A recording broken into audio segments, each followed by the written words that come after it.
ముందుగా అందరికీ వరలక్ష్మి వ్రతం పండుగ శుభాకాంక్షలబ్బా. ఇక వరలక్ష్మి వ్రతం ముందు రోజు సాయంత్రం అంటే గురువారం రోజు మనం తలంటు స్నానం చేసి శుక్రవారం రోజు పూర్ణాలు శనగలు అలాంటి మన ప్రసాదానికి ఉంటాయి కదా, అవి గురువారం సాయంత్రం నానబెట్టుకొని ఆడినట్ల పక్కన పెట్టిరబ్బా.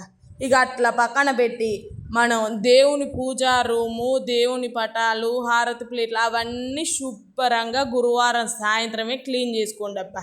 ఎందుకంటే శుక్రవారం రోజు దేవునికి సంబంధించిన ఏవి క్లీన్ చేసుకోవద్దు, అందుకని మాట.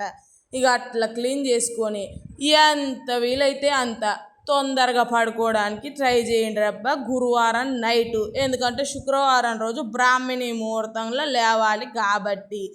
ఇక అట్లా పడుకొని లేచి ఫస్ట్ అయితే నానబెట్టిన అప్పుడు లేవగానే మళ్ళీ తలంటూ స్నానం చేసి మనం నానబెట్టిన పిండిలు ఉంటాయి కదా, మినప్పప్పు అవి అయితే ఫస్ట్ రుబ్బుకునే లోపు చింతపండు నానబెట్టిరబ్బా. ఎందుకంటే మన చింతపండు నానిద్ది పిండి రుబ్బే లోపల, అందుకనమాట. ఇక అట్లా నాటిని ఇక రుబ్బినాక అట్లా నానిన దాన్ని మంచిగా పలుపు తీసి పక్కన పెట్టిరబ్బా. ఇక పెట్టి ఫస్ట్ అయితే స్టవ్ మీద పాలు పొంగిస్తాబ్బా. నేను ఫస్ట్ పాలు పొంగించినాకనే ప్రసాదాలు ఒకదాని తర్వాత ఒకటి చేసే అలవాటు అయితే నాకుంది అన్నమాట.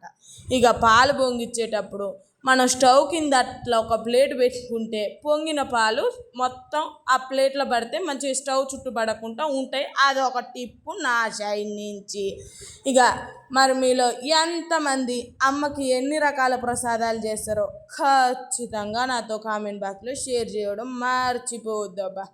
ఇక నేనైతే 9 రకాల ప్రసాదాలు చేస్తాబ్బా అమ్మకి ప్రతి సంవత్సరం.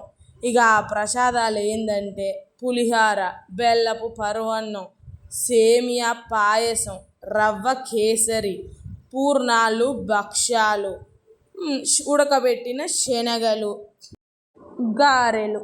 ఇక ఇవి అయితే నేను చేసే ప్రసాదాలప్ప. ఇక అవన్నీ అట్లా పక్కన పెట్టుకొని అమ్మ పూజ బ్రహ్మాండంగా జరిగిందబ్బా నాకైతే.